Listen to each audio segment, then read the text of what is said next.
Hey YouTubers, this is your resident Crazy Jack here.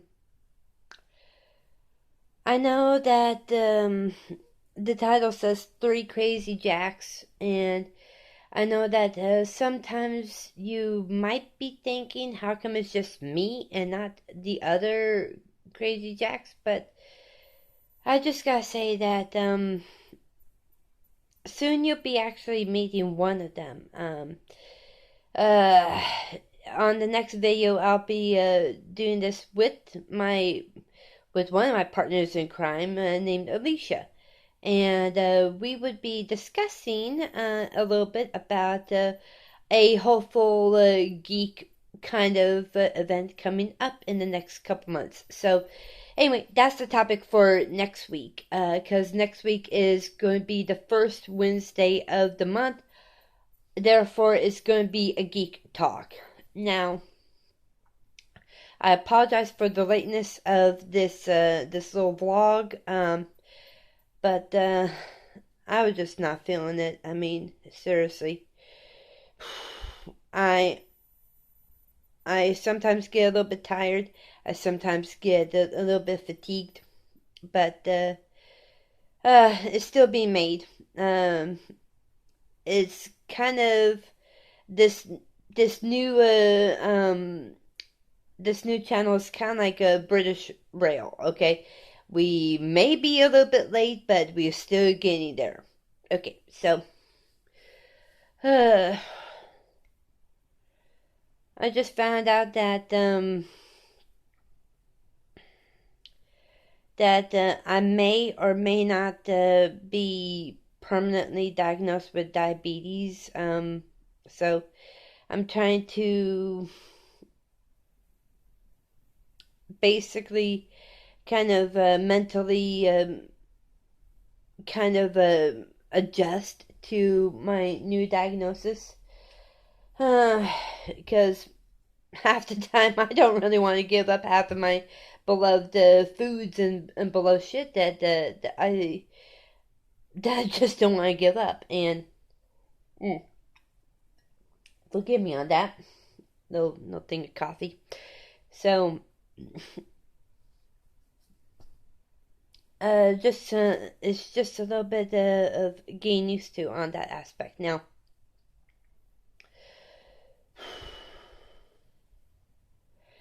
I'm also mentally preparing myself for my husband's inevitable release from prison. Now that is a little kind of a deep subject that I want to lightly share right now, but I'll be getting more into it on future video blogs. And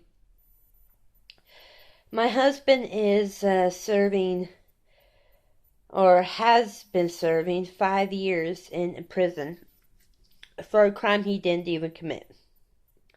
And this is actually kind of like the catalyst for my whole entire family being separated from each other.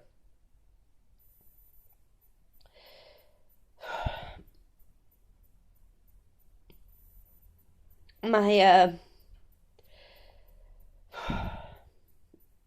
and I don't care, and I don't give a fuck about anybody who is going to be prejudging this whole entire situation. So, if you're going to hate on this, I just wanted to forewarn you, fuck off, because you guys don't know the whole entire situation. Okay, my husband has been serving 5 years for the accusation of child molestation of our daughter. And the whole entire aspect is that for years after my husband, my daughter's father, has been arrested, especially right in front of her, for years she has been saying repeatedly, nonstop, same story, never varying from anything, is that her grandfather from her dad's side, my father-in-law, has been the one that was molesting her. And has even at one time, during the time that she was in her grandmother and grandfather's care from her dad's side, because the system allowed them to take care of her, even though they have been told by me that it was my father-in-law that was molesting her and my mother-in-law that was actually allowing it to happen. The CPS just didn't give a fuck. They just continued to allow her to stay there. That there has been 2 times in the care of her grandparents that she has actually been raped by her grandfather. And when I tried to let the system know this, they kept on coming back to me and kept on going over to my husband, who was in regular county jail at that time, is that, oh, they're not going to prosecute my mother and father-in-law because they don't believe that Jehovah Witnesses can actually commit any kind of heinous crimes, let alone a heinous crime as child molestation or child rape. And that they got their right man. That when my daughter said that her daddy did it, they didn't ask the right question, because at that point in time, our daughter was being encouraged to call grandma and grandpa mom and dad since she was like 9 months old.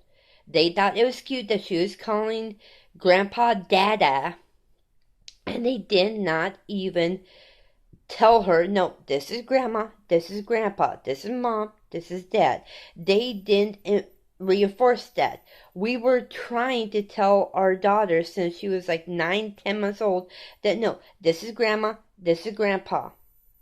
But when she was over at grandma and grandpa's place, she was allowed to say mama, dada for both of them, and they didn't, help us reinforce the gender pronoun association, proper gender pronoun association. So when she said dada did this, they automatically assumed my husband. They didn't ask the right questions. They didn't ask the question of which daddy. It's like, which daddy? Daddy Nathan or Daddy Dan? They didn't ask that. They kept on thinking that they got the right man. So because of that, my husband is still in prison. He's coming out in May of this year, which is like little over 2 months. And he's been in there for the past 5.5 years. Now, because of that, it was a catalyst for even me to lose our daughter. So, with everything that was going on, literally, our family that was once happy is now totally torn apart. And with all that, I've been pretty much like solidarity, independent solidarity, single for almost 6 years. And I'm a little bit scared that on 2 levels. That number one, when my husband gets out, and don't get me wrong, I want to be reunited with him. I mean, this is my husband. He has not abused me in any way, shape, or form. He has been totally good. He has been like the total gentleman, devoted father. I mean, in my opinion, he's like kind of the perfect guy. No offense, Jason. I mean, you and I, we were a thing, but you're now called Drogo, and you're married to Lisa Bonet. So, I mean, I'm not doing the coulda, woulda, shoulda. I mean, although if I did stay with you since I was since we were both 14, I would have been the real Khaleesi, but whatever. Um, but in my opinion, Nathan, he has been in my eyes the perfect guy. But I'm afraid that when he gets out, that he and I will not like each other, because 5 years, 6 years, it's a long time to try to stay the same kind of person. I mean, there has been definite changes in our personality. I mean, it's inevitable. But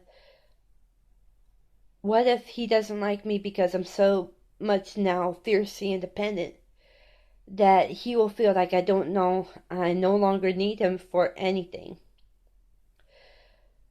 Or what if I don't like him because he's been so anesthetized while being in prison? That he's gotten so used to being in a locked up situation. And on top of that, what if I don't like him because his personality changed because of his incarceration? That he might have gotten some negative psychology in his personality from being locked up. I don't know. There's so many unknowns, so many questions, and so many fears. But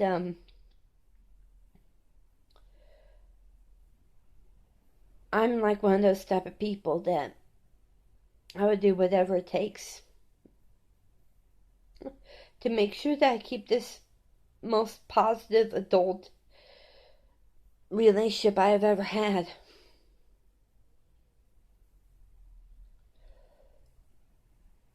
Other than my ex-boyfriend Jason Momoa, hi.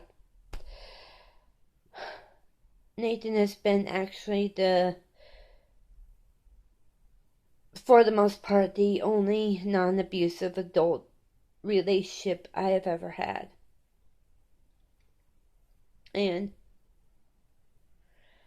I still love the holy crap out of you. Nathan, I love you. I really do.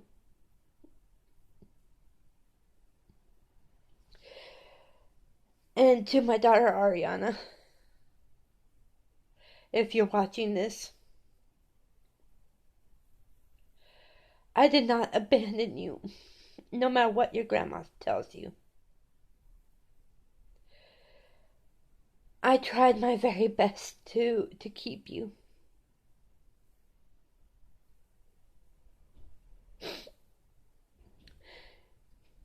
If it would have come down to it, I would have actually died for you.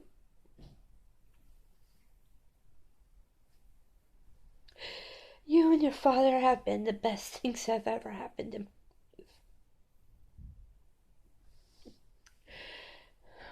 And I do not want to let you go. I tried to fight for you. But unfortunately, I lost. There's nothing I could do about that. I tried. I fought my hardest for you.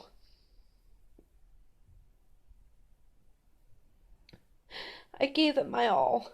I gave it my ultimate best. But I did not, and I will not ever abandon you.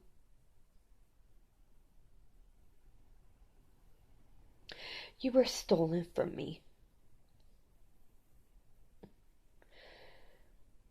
And unfortunately, because of the legal system down in Phoenix, I lost you. And I'm sorry.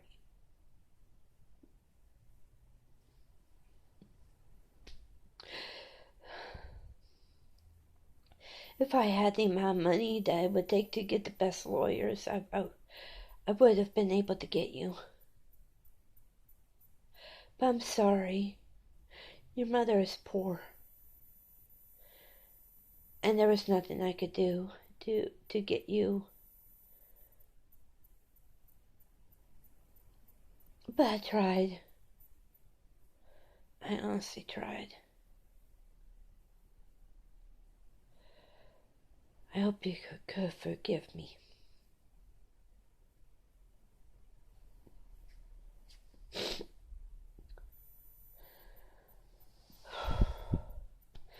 Well, next week, we'll be, getting, you guys introduced to my partner in crime. And this will be, like, on next Wednesday. But, till then, keep shining, keep smiling, and loves. And,